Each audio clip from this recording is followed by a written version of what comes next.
मुल्क भर में कोरोना के मुस्बत केसेस की शरह 6% से जायद हो गई। 24 घंटों के दौरान 3019 नए मरीज सामने आ गए। मुल्क भर में कोरोना केसेस बढ़ने के बाद तालीमी इदारों से मुतालिक हिकमत अमली बनाने के लिए वज़ीर तालीम कॉन्फ्रेंस आज कराची में होगी। तालीमी इदारों की बंदिश, स्मार्ट सिलेबस और हफ्ते में 3 दिन क्लासों की तजावीज़ पर गौर किया जाएगा।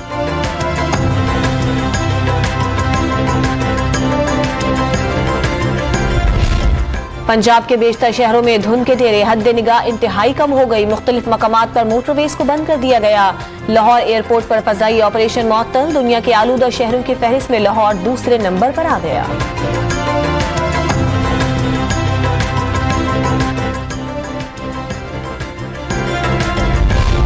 मिनी बजट की शिकवार मंजूरी के लिए हुकूमत मुतहर्रिक हो गई। आज कौमी असम्बली के इजलास में सप्लीमेंट्री फाइनेंस बिल मंजूर कराने के लिए हिकमत अमली तय कर ली।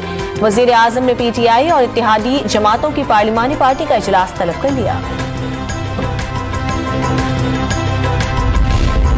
ऑपोजिशन ने मिनी बजट के खिलाफ कमर कस ली। अरकान को कौमी असम्बली के इजलास में हाजिरी यकीनी बनाने की हिदायत। पार्लियामेंट के बाहर एहतजाज के लिए नून लीग ने जुड़वा शहरों से कारकुनों को तलब कर लिया।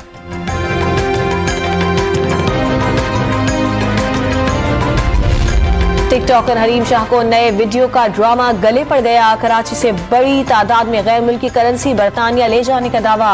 FIA ने मामले का नोटिस ले लिया। फॉरेन एक्सचेंज कवानीन के तहत कार्रवाई का फैसला। एक्शन के ऐलान पर हरीम शाह ने बड़े बड़े दावे मजाक करार दे दिए।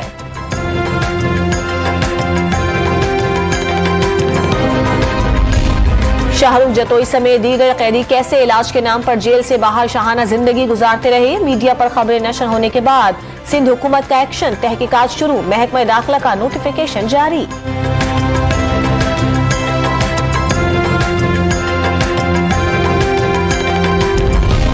और बरतानवी वजीर आजम ने लॉकडाउन की खिलाफ वर्जी पर मुआफी मांग ली। ओहदा छोड़ने से इनकार।